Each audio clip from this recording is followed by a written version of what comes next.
Taste the Daily.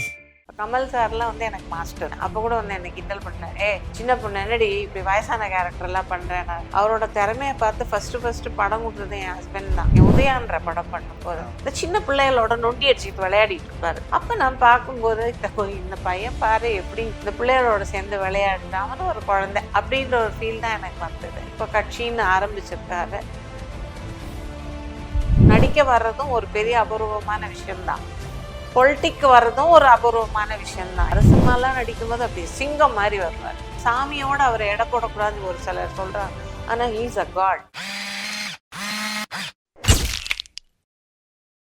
Hi hello திரைமொழி எல்லாத்துக்குமே ஒரு பெரிய வணக்கம். இன்னைக்கு நம்ம யாரை மீட் பண்ணணும்னு பாத்தீங்க அப்படின்னா, சினிமாலையும் சரி சீரியலையும் சரி இவங்க நம்ம நிறைய இடங்கள் நம்ம பார்த்துருப்போம். ஸோ ஒரு அம்மாவோட கேரக்டர் அப்படின்றத வந்து நிறைய இடத்துல வந்து ரெஜிஸ்டர் பண்ணியிருப்பாங்க.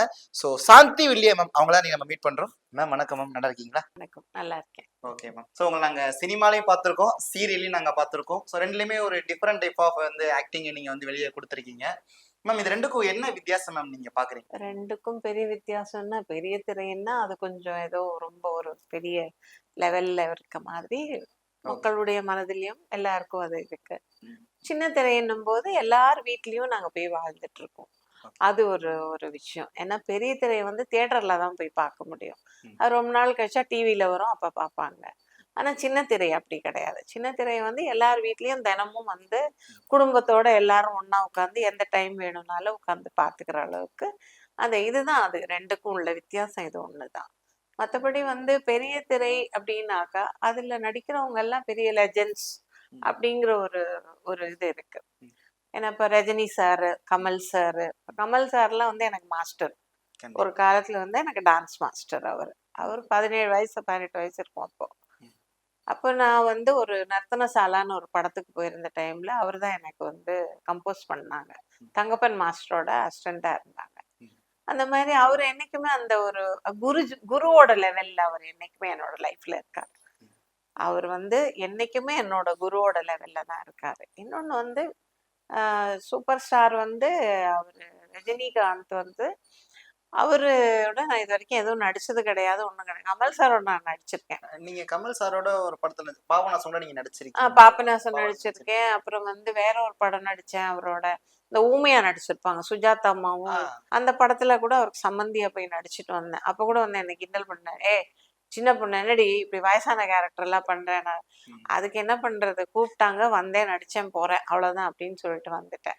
பாபநாசம் பண்ணும்போது எப்ப என்ன கிண்டல் பண்ணுவாரு, பத்தியா அவ என்ன எப்படி கூப்பிடுறா பாரு, மாஸ்டர் ஜீன் கூப்பிடுறா பாரு அப்படின்னுவாரு. அது என்னைக்குமே நான் அவரை அப்படிதான் கூப்பிடுவேன். அதுல இருந்து நான் மாற மாட்டேன். அது வந்து அவருக்கே நல்லா தெரியும். அதனால இஸ் சூப்பர்.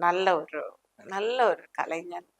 பயங்கரமான ஒரு இது. அவரோட எடுக்க மெனக்கிடலான விஷயம், இந்த அளவுக்கு ஒரு மெனக்கிட்டு பண்ணுவாரு, அதெல்லாம் வெளியே தெரியாது அப்படின்னா கமல் சாரை பத்தி என்ன விஷயம் இருக்கு?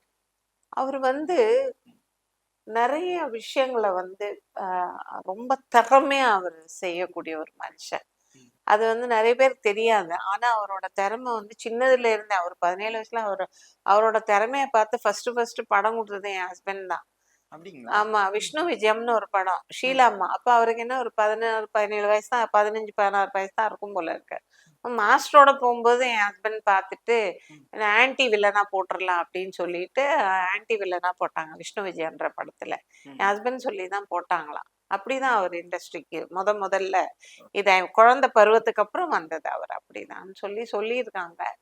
அப்படி நமக்கு தெரியும். ஆனா அவருக்குள்ள பல டேலண்ட் இருக்குப்பா, அது நம்மளால மறுக்கவே முடியாது. ஏதோ குதினா குதிச்சிருவாரு. அந்த மாதிரிப்பட்ட ஒரு எதுக்கும் பயப்படாத ஒரு மனிதன். தன்னம்பிக்கையோட ரொம்ப இதா வாழ்ற ஒரு மனிதர். அவரை பத்தி எல்லாரும் எதுவும் சொல்லுவாங்க, ஆனா நான் அதெல்லாம் கேட்க மாட்டேன். என்னை பொறுத்த வரைக்கும் அவர் என்னோட குரு.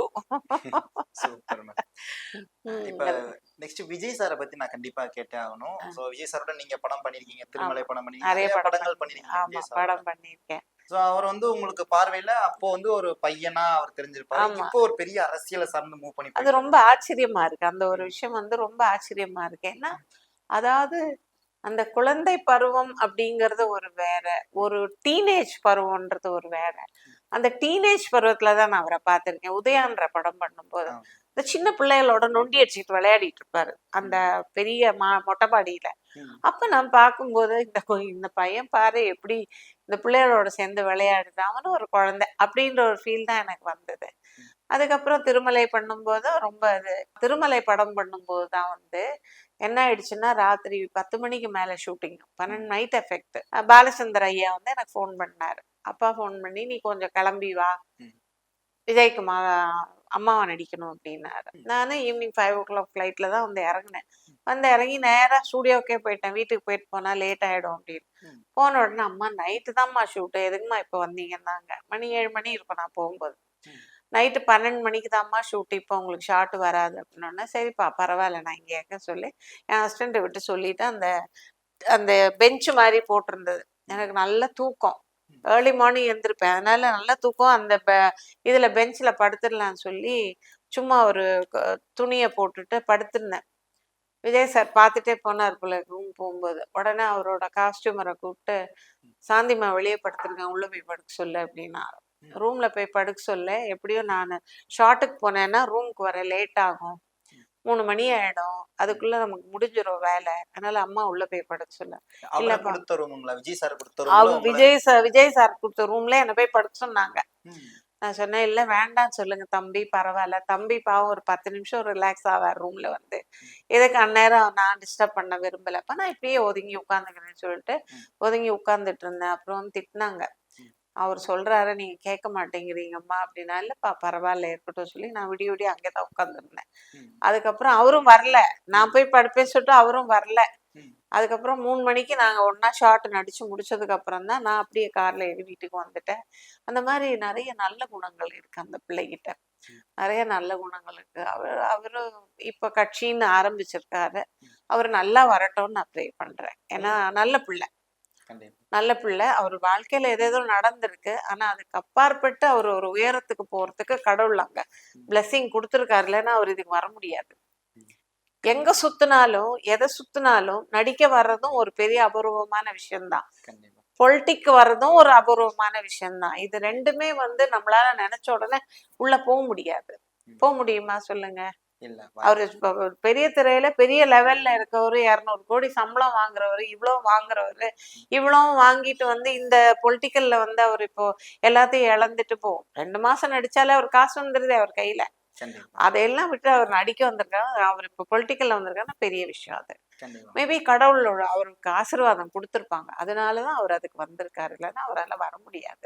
எனக்கு உங்ககிட்ட என்ன கேட்கணும்னு தோணுதுன்னா, நீங்க சொன்னீங்கல்ல உதயால சின்ன பசங்க மாதிரி அவர் வந்து குழந்தை மாதிரி விளையாடிட்டு இருந்தார். அப்படியே கட் பண்ணா இன்னைக்கு 2025ல ஆமா ஒரு முதலமைச்சர் ஆகிறதுக்கான ஒரு ப்ராசஸ்ல இறங்கிட்டு இருக்காரு அவர். கண்டிப்பா அவருக்கு ஆசீர்வாதம் பண்ணு. இந்த சினிமா டு இந்த முதலமைச்சர் ஆகிறதுக்கு என்ன காரணமா இருக்கும் மேம்? அது எனக்கு சரியா புரியல, அந்த ஒரு விஷயம் மட்டும் எனக்கு புரியல. ஆனா ஏதோ ஒரு விஷயம் இருக்கு அதுக்குள்ள, இல்லாம வந்து இதுக்குள்ள டக்குன்னு வந்திருக்காருன்னா அவர் ஏதோ ஒண்ணு அவர் மனசுல வந்திருக்கலாம், எண்ணங்கள்ல வந்திருக்கலாம். அதனால நான் இதுக்கு போகணும் அப்படின்னு நினைச்சேன்னா, அவங்க அப்பா வற்புறுத்தின காலத்துல அவர் வரல, இப்ப அவங்க அப்பா வேணாம்னு சொல்லும் போது இவர் அதுக்குள்ள வந்திருக்காரு. இதுதான் நடந்த விஷயம். அப்போ கடவுள் வந்து எங்க எப்ப எதை கொடுக்கணுமோ அதை அவர் கொடுத்துருக்காரு, அதனாலதான் அவர் அங்க வந்திருக்காரு. மற்றபடி அதுக்குள்ள போய் நம்ம எதையும் ஆராய முடியாது, எதனால அவர் வந்தாரு அப்படிங்கிற ஒரு விஷயத்த நம்ம ஆராய முடியாது. சினிமாக்குள்ள எப்படி வரோம், விதி இருந்தா மட்டும்தான் வர முடியும். அங்க வயிற்றுல கரு உருவாகும் போதே விதி எழுதப்பட்டிருக்கு, அதுக்கு தான் நம்ம சினிமா உலகத்துக்கு வரோம், இல்லைன்னா இந்த உலகத்துக்கு வர முடியாது. அதுதான் அது மாதிரி அவருக்கு ஏதோ ஒரு ஆசீர்வாதம் அதனால வந்திருக்காரு. நான் விஜய் சாரை பத்தி கேட்டும்போது கண்டிப்பா அடுத்து நான் இவரை பத்தி கேட்டே ஆகணும். ஸோ விஜயகாந்த் சார், ஸோ நீங்க அவரோட படங்கள் நடிச்சிருக்கீங்க, நரசிம்மா படத்துல கூட பண்ணிருக்கீங்க. ஆமா, நரசிம்மா படம் பண்ணேன், கேப்டன் பண்ணேன். கேப்டன்ல எனக்கு ரொம்ப நேரம் நிக்க முடியல, ஏன்னா நான் மெட்டியோலி ஷூட்டிங்ல இருந்து போனேன். ஒரு 1 hourல அனுப்புறேன் சொல்லிட்டு லேட் பண்ணிட்டாங்க. விஜய் சார் தெரியாது, விஜயகாந்த் சார் தெரியாது, நான் வந்திருக்க விஷயமே அவருக்கு தெரியாது. என்னை பார்த்ததுக்கு அப்புறம் தான் என்னம்மா அப்படின்னாரு. இல்ல கூப்பிட்டாங்க அப்படின்னு. அப்படியா, சரின்னு சொல்லிட்டு பேசினாரு. அந்த மாதிரி விஜயகாந்த் சார் வந்து ரொம்ப தங்கமான ஒரு மனுஷன். அவர் யூனியன்ல இருக்கும் போதும் எல்லாருக்கும் என்ன வேணுமோ எல்லாத்தையுமே அவர் செஞ்சிருக்காரு, எல்லா விஷயங்களும் செஞ்சிருக்காரு. முதல்ல அன்னதாத்தே சுகினோ பவந்துன்னு தான் அவரை சொல்லணும். அப்படின்னா என்னன்னா, வயிறார நமக்கு சாப்பாடு போட்டாங்கன்னா அவங்கள பார்த்து அன்னதாத்தி சுகினோ பவந்துன்னு சொன்னா அவங்க இன்னும் இன்னும் அந்த சாப்பாடு நிறைய பேருக்கு போடணும் அப்படிங்கிற ஒரு அர்த்தம் தான். ஏன்னா வாழ்த்துறோம், வயிறார சாப்பிட்டு அவரை நம்ம வாழ்த்துறோம். அந்த மாதிரி பல லட்சம் பேர் அவரை வாழ்த்தி இருக்காங்க. ஆனா அவரோட லைஃப் சடனா ஏன் இப்படி இதாச்சுன்னு எனக்கு தெரியல. அவர் ஒரு மாதிரி உடல் ரீதியா அவர் ரொம்ப இதாகி போய் பார்க்கும்போது ரொம்ப மன வருத்தப்பட்டேன் நான். ஏன்னா நரசிம்மாலாம் நடிக்கும்போது அப்படியே சிங்கம் மாதிரி வருவார். சிங்கம் இன்னைக்கும் மாதிரி அவரோட கண்ணை பார்க்கும்போது அது ஒரு கம்பீரம் தெரியும். ஆமா, கண்டிப்பா. அதாவது இப்ப நம்ம சாமியோட அவரை எடை போடக்கூடாதுன்னு ஒரு சிலர் சொல்றாங்க. ஆனா ஹீஸ் அ காட். அவர் கடவுள் தான். இல்லைன்னா மேல பறக்க வேண்டிய கிருஷ்ணபக்ஷி எதுக்கு மேல பறந்தது அவர் போகும்போது, பாடி கொண்டு போகும்போது? அது பறக்கணும்னு அவசியம் இல்லை. கருடன் பறந்தது இல்ல. அது யாருக்காவது தெரியுமா? யாருக்கும் தெரியாது. முக்காவாசி பேர் வீடியோல பார்த்து தெரிஞ்சுக்கிட்டவங்க மட்டும்தான் உண்டு. அவங்க பையனே பார்த்தான் மேல. அந்த மாதிரி அவர் கடவுளால ஆசீர்வதிக்கப்பட்ட ஒரு மனிதர், சிறந்த மனிதர், மாபெரும் மனிதர். இண்டஸ்ட்ரியில அதாவது எனக்கு ஒரு விஷயம் சொன்னாங்க. ஒரு வாட்டி எல்லாரும் ஏதோ ஷோக்காக போகும்போது ஸ்டேஷன்ல வெயிட் பண்ணிட்டு இருக்காங்க, ரயில்வே ஸ்டேஷன்ல. எல்லா ஆர்டிஸ்டும் போய் இறங்கிட்டா, சாப்பாடு வரல. எல்லாம் சாப்பிட்டு கிளம்பணும், ஆனா சாப்பாடு வரல. அவர் வந்தவர், என்னப்பா எல்லாம் வெயிட் பண்ணீங்க, என்னன்னா இல்லை இன்னும் ஃபுட்டு வரல அப்படின்னு சொன்னோன்னா, இமீடியட்டா உடனே கால் பண்ணி சாப்பாட்டை வர வச்சு எல்லாருக்கும் சாப்பாடை கொடுத்து அதுக்கப்புறம் தான் ட்ரெயிலே ஏற விட்டார். அந்த மாதிரி நிறைய விஷயங்கள் அவர் யூனியன்ல இருக்கும்போது நிறைய விஷயங்கள் எல்லாருக்குமே நல்ல விஷயங்கள் எல்லாம் அவர் நிறைய பண்ணியிருக்காரு. அதை நிறைய பேர் இல்ல அப்படி இல்லை இப்படி இல்லைன்னுவாங்க. என்ன செஞ்சா, உள்ளுக்குள்ள நீங்க போகாதீங்க, வெளிவட்டத்துல அவர் என்ன செஞ்சாருன்றதை மட்டும் பாருங்க. அவர் பொலிட்டிக்கல்ல போனதுனால அவர் இப்படி ஆயிட்டாரான்னு கூட நமக்கு தெரியாது. ஆனா அவர் நல்ல மனிதர். எனக்கு என்னன்னா, ஒரு பொலிட்டிக்கல்ல போய் ஒரு ஆட்சியில இருந்து இவ்வளவு நல்ல விஷயம் செஞ்சிருந்தா ஓகே, அதை கூட ஏதோ ஒரு விதத்துல அக்செப்ட் பண்ணிக்கலாம், அவருடைய கடமை செய்யறாருன்னு. ஒரு பொலிட்டிக்கல்ல போய் அதுல இல்லாம அவரு சம்பாரிச்ச விஷயத்த வச்சு இவ்வளவு பேருக்கு இவ்வளவு பண்ணிருக்காரு. அவர் இறந்த அன்னைக்கு அந்த கூட்டத்துல அவ்வளவு மக்கள் சொல்லி அழுறாங்க, எனக்கு அதை கொடுத்திருக்காரு, எனக்கு இதை கொடுத்திருக்காரு. இது எதுவுமே வெளியில இருந்து அவர் சம்பாரிச்சு கொடுத்தது. ஆமா, அவர் சொந்த சம்பாத்தியத்துல கொடுத்ததுதான்ப்பா. யாரோட பணமும் எடுத்து கொடுக்கல. மத்தவங்க எடுத்து கொடுத்தாங்க, ஆனா இவர் எடுத்து கொடுக்கலையே. அவரோட சொந்த காசை தான் அவர் எல்லாருக்கும் கொடுத்தாரு. இப்ப யாரோ ஒருத்தர் அவர் கூட வேலை செஞ்சவங்கள யாரோ ஒருத்தர் அவர் கூட போயிட்டு, சார் இந்த மாதிரி கஷ்டம் சார், கூட வேலை செஞ்ச வேலைக்காரம்மா சமயக்காரம்மா அவங்க கஷ்டம்னு சொல்லி சொன்ன உடனே, என்னம்மா கல்யாணம்மா எவ்வளவு வேணும், காசு கொடுத்துருக்காரு 50,000 ரூபாய் காசு கொடுத்துருக்கா, அதுக்கப்புறமும் காசு வேணும்னா வாங்கிக்கோ அப்படி சொல்லி அந்த அம்மாவை அனுப்பி வச்சு, அந்த அம்மா போய் முடிச்சு வரதுக்குள்ள அவர் இறந்துட்டாரு.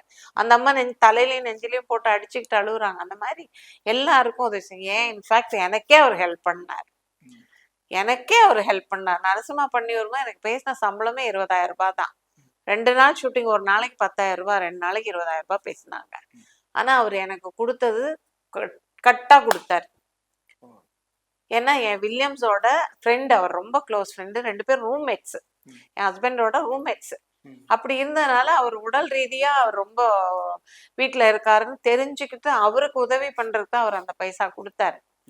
அப்ப நான் கேட்டேன், என்ன இவ்வளவு பெருசா இருக்கு, இது என்னோடது இல்லை, யாருக்கோ கொடுவேன், என்கிட்ட கொண்டு வந்து இல்ல ஐயா தான் உங்களுக்கு கொடுக்க சொன்னாரு அப்படின்னு சொன்னாங்க. அப்புறம் கார்ல இறங்கி இவ்வளவு பெரிய கேரியர் வந்துச்சு. என்ன கிளம்பிட்டீங்க, சாப்பிட்டு போங்க அப்படி சொல்லி தியாகவண்ணாவை கூப்பிட்டு தியாகவண்ணா வச்சு சாப்பாடு போட்டு அனுப்ப அவங்களுக்கு அப்படின்னா, இல்லை நான் மாலை போட்டிருக்கேன், கவுச்சி சாப்பிடணும். வெஜிடேரியன் இருக்கே ஃபுல்லா சாப்பாடு ஒரு கேரியர்ல, வெஜிடேரியன் சாப்பிடுங்கன்னு சொல்லிட்டு அந்த காசு உங்களுக்கு தான், யாருக்குள்ள எடுத்துட்டு போங்க. நான் கட்டின 2 புடவை 2 ஜாக்கெட்டு எல்லாத்தையும் பேக் பண்ணி எனக்கே கொடுத்துட்டாங்க. அப்போ நான் என்ன சொல்ல, இது கொடுத்ததுனால இல்லை, ஒவ்வொருத்தருடைய பிரச்சனைகளை தெரிஞ்சு அவங்களுடைய கஷ்டங்கள் என்ன, அதுக்கு நம்மளால என்ன உதவி செய்ய முடியும் அப்படின்ற யோசிக்கக்கூடிய ஒரு மனிதர் அவரு. அவர் யோசிக்கிறதுனாலதான் அதையெல்லாம் அவர் செஞ்சிருக்காரு. நம்ம எல்லாம் ஒண்ணுமே இல்லை, இதை விட்டு வெளிவட்டாரத்துல அவர் எவ்வளவு செஞ்சிருக்காரு. லட்சக்கணக்கான மக்களுக்கு அவர் என்னென்ன செய்யணுமோ, நடிகர்களுக்கு கூட அவங்கவுங்க கஷ்டங்களுக்கு எல்லாமே உதவி இருக்கார். அவர் உதவலைன்னு நான் சொல்லவே மாட்டேன். ஏன்னா அவர் அந்த அளவுக்கு இஸ் அ காட், அவ்வளவுதான் சொல்லுவேன்.